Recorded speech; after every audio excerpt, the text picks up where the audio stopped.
اجى هذا الشخص وهذا الملك جالس والتاج، عرفتني؟ قال له والله سيادة الملك لا صغرا بيك، ما أعرفك. قال له أنا اللي أنقذتني من الموت. التفت هذا الملك للموجودين قال لهم هذا أنقذ ملككم من الموت، شو تقولون شو نجازي؟ واحد قال له انطي 1000 دينار، قال له لا والله ما انصفت. واحد قال له خليه رئيس الطباخين، قال له والله ما انصفت. واحد قال له خليه وزير، قال له والله ما انصفت. واحد ساكت قال له انت شو تقول؟ قال له يا ملك تنطيني الامان؟ قال له الك الامان.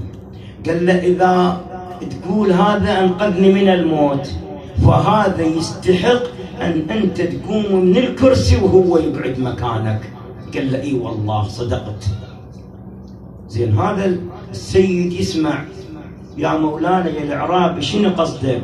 قال له سيد الحسين قدم كل ما يملك الى الله، لماذا تستكثر على الله ان يعطيه كل شيء بما فيها غفران الذنوب للزائرين والباكين؟ صفا هذا السيد هذا مو كلام واحد اعرابي، هذا كلام مال واحد عنده بعد نظر. قال من انت؟ قال انا حجة الله عليك وعلى الخلق. التفت واذا الرجل غاب. هاي حقيقة هسه معناها شنو؟ نشجع على الذنوب؟ لا. نشجع على المعاصي؟ لا. ولكن إياك أن تنخدع وتظن بأن الحسين لا ينفع، مثل ما البعض يقول لك الصلاة بحجة التركيز على الصلاة يريد ينفي قضية الحسين وزيارة الحسين، ولا كأنه الإمام الصادق تحدث عن عظمة الحسين وأن المؤمن إذا لم يزر الحسين يكون في أدنى الجنان. المؤمن اللي مسيطر بس ما يزور الحسين يكون بأقل درجة من الجنان. ولهذا يا طيبين أنتم تعلمناها منكم كاتبين على الجدران إن الحسين مصباح الهدى وسفينة النجاة. ولهذا ماذا قال؟ إن الله ابتلانا بكم وابتلاكم بنا، الذي خلق الموت والحياة ليبلوكم أيكم أحسن عملا. ما قال أكثر، أيكم أحسن عملا. المدار على الأحسنية وليس على الأكثرية. الآن يا طيبين يشهد الله بعد ما انتهى شهر شوال ودخلنا بذي القعدة، وبعد ذي القعدة بالحجة، انقذفت الذكري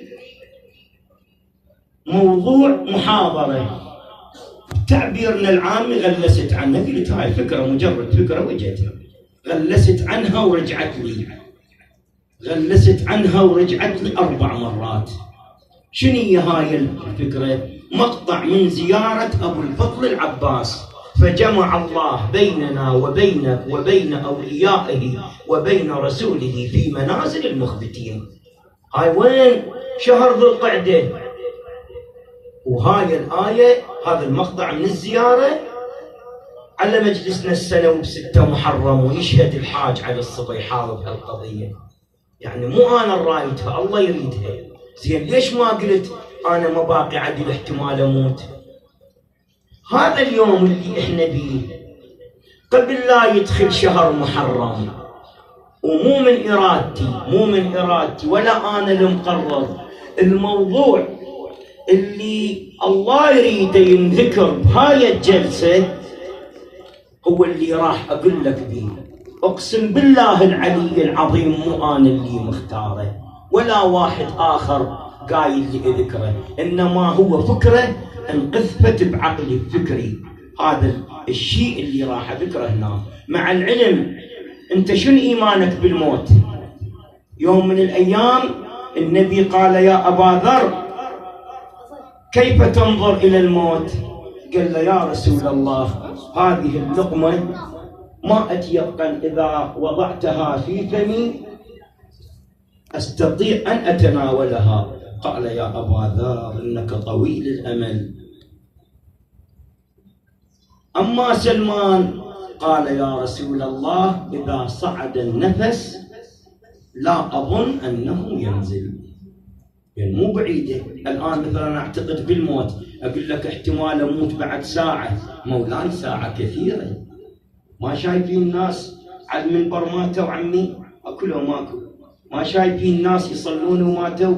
واحد دخل لأبو الفضل سجد حركه ميت، شايفين هاي كلها. الآن احتمال قوي الله سبحانه وتعالى. وطبعا هاي وين أكو نعمة مثل هاي بهاي اللحظة مولانا الجليل بعد ما تشرفت أمام مسامعكم الكريمة بكم كلمة طيبة بسبب أخلاقكم وحسن الاستماع بهاللحظة، الله ياخذ أمانته. زين لعد وين هاي الفكرة اللي ادعيت بأنها انقذفت بفكري مولانا الجليل؟ بعد هذا الأمر مو بيدي، ولكن قد يكون الله يشاء أنه ما راح أموت بهالساعة ويجوز أكمل المجلس وبعدين الله ياخذ أمانته اليوم باكر بعد جمعتين. هسه تقول لي شنو هذا الموضوع؟ عمي حبيبي الغالي يا طيب، الله ينور قلوبكم، اللهم يشافي مرضاكم، اللهم يرزقكم خدمة المجالس الحسينية، اللهم يرزقكم زيارة كربلاء المقدسة. دعاء عرفة للإمام الحسين، هذا الدعاء ثقيل وعميق ويحتاج لمحاضرات كثيرة جدا. الله وكيلكم حتى الأطباء بعلم التشريح يحتاجونه. وراح أقرأ على مسامعكم الكريمة شيء من هذا الدعاء وشنو علاقته بليلة عاشوراء. هاي الفكرة اللي مو أنا خالقها ولا أنا اللي اختاريتها. يقول مولانا الإمام الحسين عليه السلام: وأنا أشهدك يا إلهي بحقيقة إيماني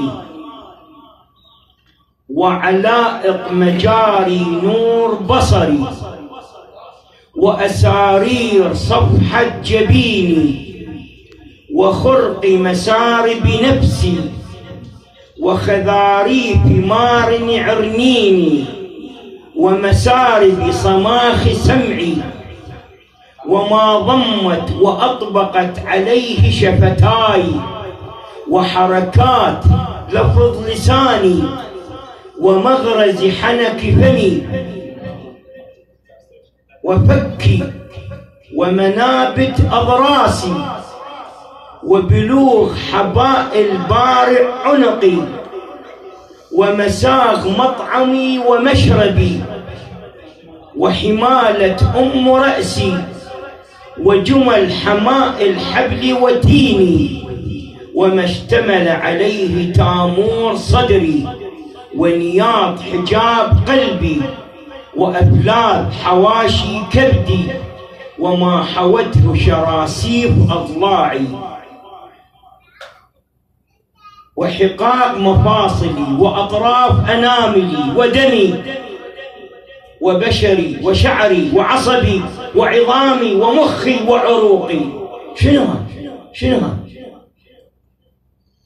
شوفوا طلاب علم التشريح عمي، شوفوا طلاب علم التشريح شنو هاي مولانا؟ ايش يقصد الإمام الحسين؟ أسأل الله بحق الزهراء أن يرزقكم حضور المجالس الحسينية البيها روحانية.